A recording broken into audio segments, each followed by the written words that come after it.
Tuhan bersamamu. Dan bersamamu. Inilah Injil suci menurut Santo Lukas.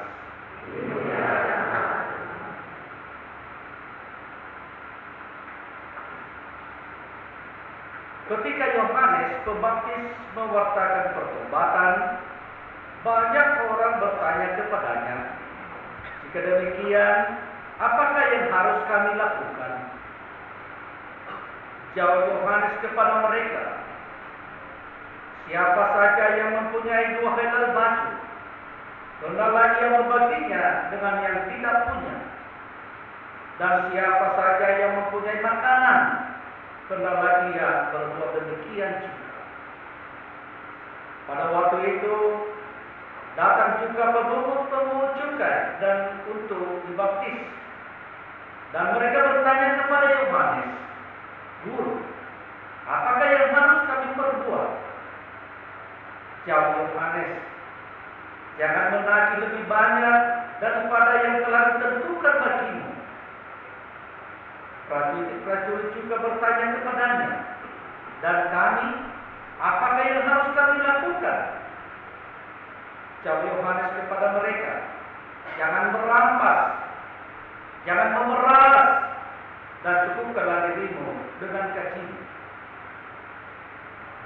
Tetapi karena orang banyak sedang menanti dan berharap, semuanya bertanya dalam hati tentang Yohanes, kalau ia adalah Mesias. Karena itu Yohanes menjawab, "Aku membaptis kamu dengan air, tetapi Dia yang lebih berkuasa daripadaku akan datang, dan membuka tali kasunya pun aku tidak layak. Dia akan membaptis kamu dengan Roh Kudus dan dengan api. Alat penapi sudah di tangannya untuk membersihkan tempat pendirikannya dan untuk mengumpulkan gandumnya ke dalam lumbungnya. Tetapi sekam akan dibakar dalam api yang tidak terpadamkan." Dengan banyak nasihat lain, Yohanes memberitakan Injil kepada orang banyak. Demikianlah sabda Tuhan.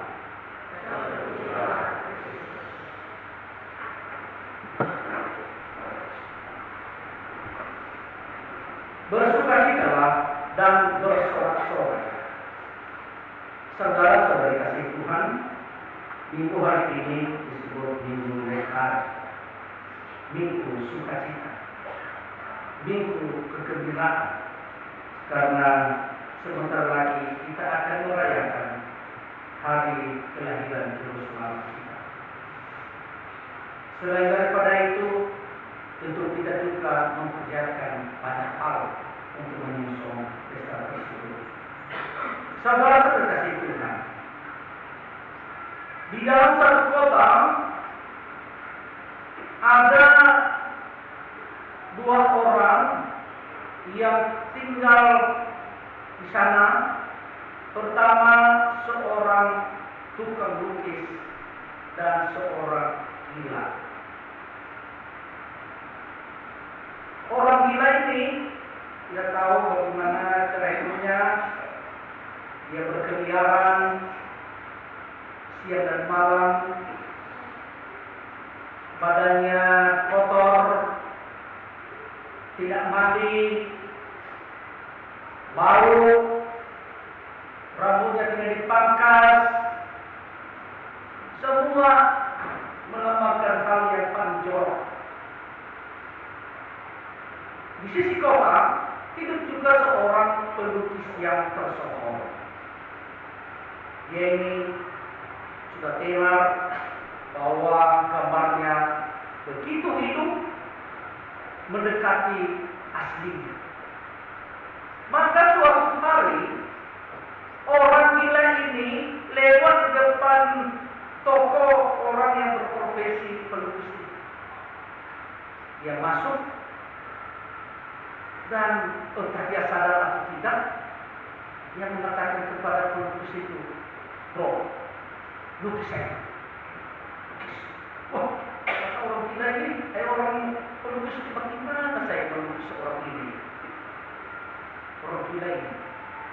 Tapi karena dia memaksakan, maka dia katakan, saudara silakan duduk, saya akan melukiskan.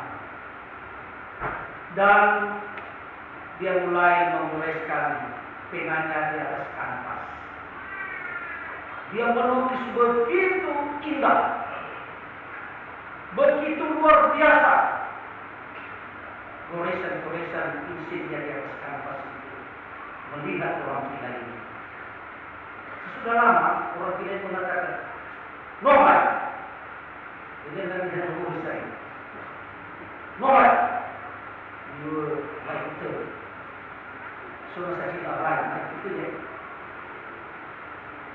Sudah lama dia tunggu, akhirnya dia mengatakan, saudara, sudah selesai. Dan orang gila itu tidak sabar, dia melihat fotonya. Ketika dihadapkan kepadanya foto itu, dia kaget setengah mati. "You tenga yauta, tenga yauta." "You tunggu, ya itu benar. Ini kamu." "Ya bukan, ini bukan saya." Masa saya seperti itu begitu rapi, pakai jas, senyum yang manis, rapi. Yang saya ini orang gila, tidak pernah mandi, rambut acak-acakan, macam-macam. Masa di atas kanvasmu begitu luar biasa kabar saya.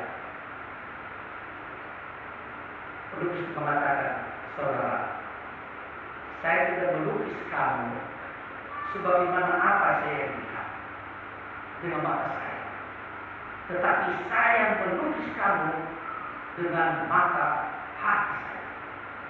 Sebenarnya apa yang nampak sekarang ini bukan dirimu. Itu bukan dirimu. Dirimu yang sesungguhnya adalah sebagaimana apa yang ada di kamar.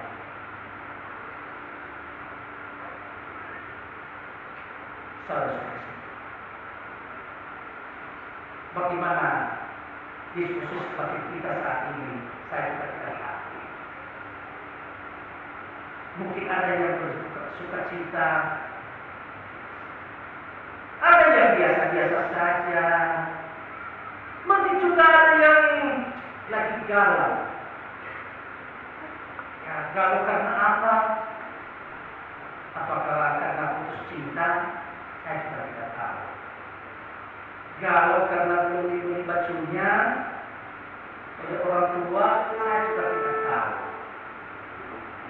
Masing-masing kita punya situasi batin.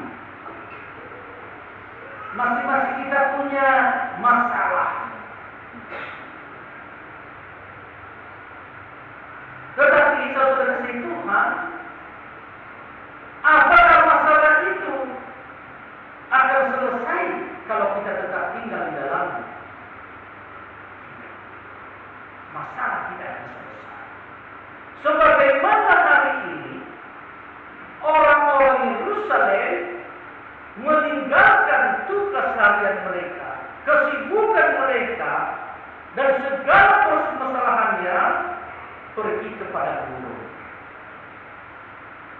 Pergi kepada guru untuk mendengarkan siapa? Mendengarkan Nabi, yakni Yohanes Pembaptis. Dia adalah Nabi terakhir, Nabi transisi yang mengantar bangsa Israel kepada perjanjian baru. Dia berseru-seru di padang gurun, siapkanlah jalan bagi Tuhan, dan lain sebagainya. Karena itu, orang-orang kota yang begitu 1001 masalahnya, mereka tinggalkan dulu sementara. Mereka bertemu dengan sang utusan Tuhan. Ya. Dan sesudah mereka berjumpa dengan Yohanes Pembaptis, masing-masing dengan sukacita, tanpa dipaksakan, mulai bertanya kepada Yohanes. Yohanes, apa sih yang dapat kami buat supaya kami memiliki sukacita, supaya kami memiliki kegembiraan, supaya kami memiliki keselamatan? Yohanes menjawab, "Oh, gampang, ya. Siapa yang mempunyai 2 helai baju? Berikanlah itu kepada yang tidak. Siapa yang mempunyai makanan? Bagikanlah itu kepada yang tidak punya makanan." Oh, rupanya masih ada kelompok lain yang juga datang.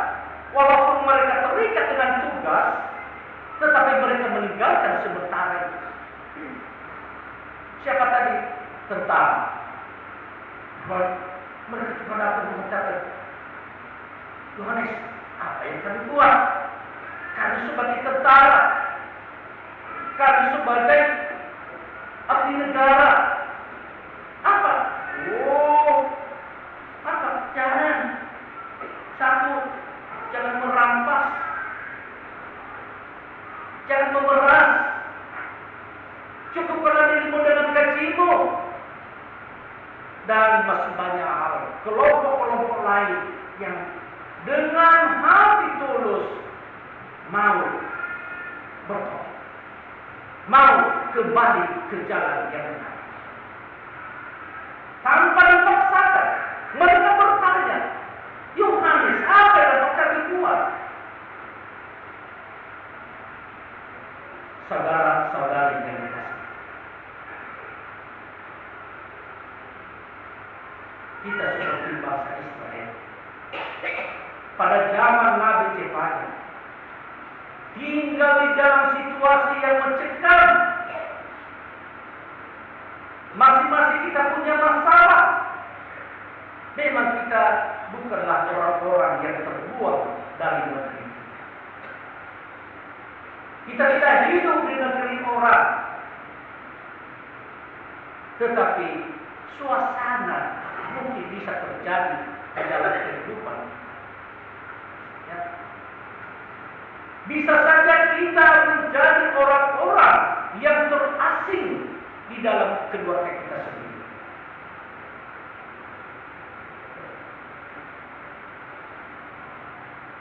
Rumah kita seperti tempat pengungsian yang mencekam, yang menakutkan bagi kita. Itu situasi kita. Dikala suami istri tidak satu hati, tidak satu kata, tidak satu tujuan, masing-masing jalan sendiri-sendiri, melakukan apa yang dia mau. Nah, itu ingat bahwa kita berada di tempat pengungsian.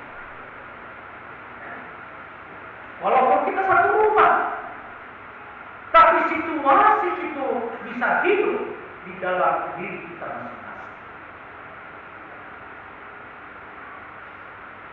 Saudara kasih Tuhan, masih banyak hal lain di tempat kita kerja, di kantor. Kita sering menjadi orang asing. Kita sering menjadi orang yang dibuang. Karena apa? Karena banyak hal. Tetapi hari ini dalam kitab Yesaya memberikan pengharapan kepada kita bahwa Tuhan tinggal di tengah-tengahmu. Tuhan ada di tengah-tengahmu. Di dalam rumah tangga kita, Tuhan ada. Di tempat kita kerja, Tuhan berdiam. Dalam organisasi kita, di gereja kita, di KPG kita, Tuhan diam. Dia tinggal bersama kita. Tetapi sering kita manusia tidak menyadari kehadiran Tuhan di dalam diri kita, di dalam keluarga kita. Karena apa? Karena kita seperti orang-orang Israel sebelum ada pewartaan dari Yohanes Pembaptis. Mereka sibuk dengan dirinya. Mereka mencari keuntungan pribadi, kesenangan pribadi. Ini situasi. Tetapi hari ini, di dalam Advent ketiga, akan bersorak-sorai, bersukacita. Bagaimana supaya kita memiliki sukacita, kegembiraan itu, kita harus berani meninggalkan Yerusalem kita masing-masing. Kita berani meninggalkan kesibukan kita sementara. Mereka, orang Israel, pergi kepada Guru, mendengarkan utusan Tuhan. Kita pun sesuai Tuhan. Supaya kita memiliki sukacita itu, keluar dari permasalahan hidup kita, kita harus memberi kesempatan kepada Tuhan untuk didengarkan. Kita harus berani meninggalkan kesibukan kita. Hari Minggu, hari istimewa untuk kita. Meninggalkan sementara waktu kesibukan kita. Pergi mendengarkan Tuhan. Dengan melalui firman Tuhan yang kita dengar, melalui perayaan Ekaristi yang kita sambut, di sana Tuhan berbicara. Di sana Tuhan mengalirkan sukacita itu kepada kita. Melalui firman-Nya, Tuhan menguatkan kita, meyakinkan kita bahwa Dia tidak pernah meninggalkan kita. Dia adalah Immanuel. Sehingga dengan demikian kita mampu menghadapi berbagai tantangan dan kesulitan. Saudara-saudari yang dikasihi Tuhan, Yoba kami bola, tabe juga dibuka, tabe heli jolato, tafuli bapak beramo. Ya, tabe juga dibuka, tabe heli jolato, tafuli bapak beramo. Segala sesuatu masalah yang kita hadapi, problem yang kita hadapi, apapun situasi kita, seperti orang gila tadi yang tidak pernah mandi, yang tidak pernah merawat dirinya dengan baik, tetapi itu bukan dia sebenarnya. Itu karena situasi dan kondisi membuat dia seperti ini. Kita pun Tuhan menciptakan kita segambar dengan Dia. Kita ini adalah gambar wajah Allah. Kita adalah mulia kudus di hadapan Tuhan. Apapun situasimu saat ini, Tuhan ciptakan. Apapun situasimu saat ini, Tuhan tidak pernah melupakan kamu. Sebagaimana melukis tadi, dia tidak melukis apa yang nampak, tetapi dia melukis apa sebenarnya situasi orang ini. Dia adalah ciptaan Tuhan yang sesungguhnya. Tetapi mengapa mukanya muram, mengapa dia tidak mandi, mengapa dia dibilang gila, karena situasi yang membuat seperti ini. Semoga kita menjadi orang-orang yang bertanya kepada Yesus, Tuhan, apa yang dapat kubuat supaya aku memiliki sukacita, supaya aku memiliki kegembiraan. Semoga hari Advent ketika ini, sebagaimana lilin yang ketika itu semakin terang cahayanya, semakin menerangi kita, demikian juga hati kita semua. Sehingga ketika kita nanti menyusul Natal, muka kita tidak seperti muka orang yang pulang dari kuburan. Bila bawa cara dulu lewat itu, noi pangeran, lo musuh ya, musuh kita tinggal suka romban kerja, tinggal tapi suka dah kalau masih terlalu dia mau ya. Kau mata ikhlas jalan nabuta, kau mata iman nabuta, ya. Sesuai kasih Tuhan, Suatu kali bapak ini kembali dari kedai. Dia sudah mabuk berat dan istrinya sudah siap pertemuan di depan ini. Bapak ini datang dengan bahunya, buka baju, suara besar-besar. Ibu sudah menunggu di pintu, mau hantam suaminya. Buka pintu, tidak jadi dia tidak jadi hantam bapak ini dengan pertemuan. Bapak ini sudah sadar. Dia tanya kepada istrinya, Bu, mengapa ibu tidak hantam aku tadi? Sebenarnya mati aku dengan pertemuan ini tadi. Dia bilang, ya, saya sudah menyerahkan firman Tuhan. Sebenarnya kalau bukan firman Tuhan, saya sudah hantam kamu dengan pertemuan ini. Tetapi bukan makhluknya yang saya bilang, tetapi dalam dirimu ada Tuhan. Kamu adalah gambar wajah Allah. Ketika saya menghantar kamu, memukul kamu, berarti saya menghadapkan Tuhan. Tetapi saudara, yang Tuhan adalah bertobat. Kembalilah ke jalan Tuhan. Amin.